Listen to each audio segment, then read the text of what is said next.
ప్రకృష్టమైనటువంటి యాగాలు జరిగిన ప్రదేశం అని చెప్పుకున్నాం. అక్కడికి వచ్చిన తర్వాత శంకరాచార్యుల వారి యొక్క శ్లోకం మనకి బాగా అందరికీ, శృతి స్మృతి పురాణానాం ఆలయం కరుణాలయం. మన మీద కరుణ ఉంది కాబట్టే శృతి స్మృతి పురాణాలు మనకు అందించారు.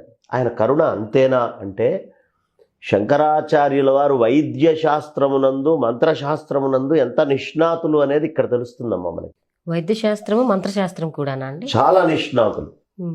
ఎలా అంటే, పాపం ఒక కుష్ఠురోగం ఉన్నతను అక్కడికి వచ్చాడు. మిగతా జనాలందరూ పక్కకి వెళ్ళిపోయారు.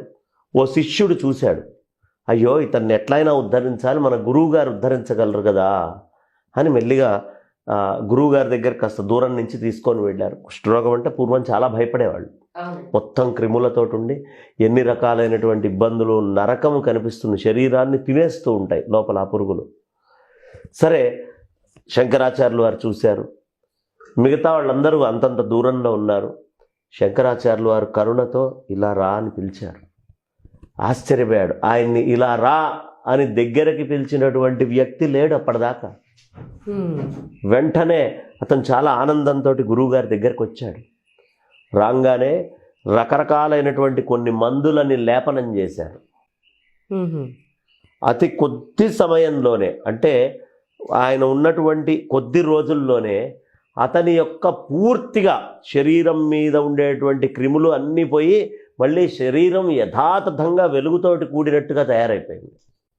అది ఒక అద్భుతం. గ్రామస్తులందరూ చూస్తూ ఉండగానే, ఏది శంకరుల లీల బయట జరగలేదమ్మా, అంత జనాల మధ్యలోనే జరుగుతూ ఉండేవి అన్ని లీలలు కూడా.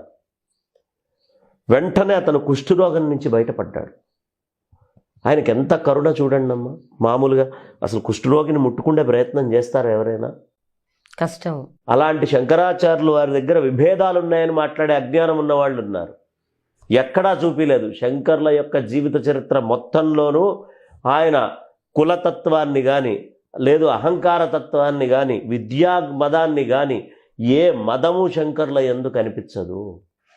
అవన్నీ ఉంటే ఆదిశంకర్లు ఎలా ఎందుకు అవుతారు? కాబట్టి ఆయన చక్కగా అట్లా బ్రోచి అతన్ని ఉద్ధరించి అతనికి పేరు ఉతంకుడు అని పెట్టారు.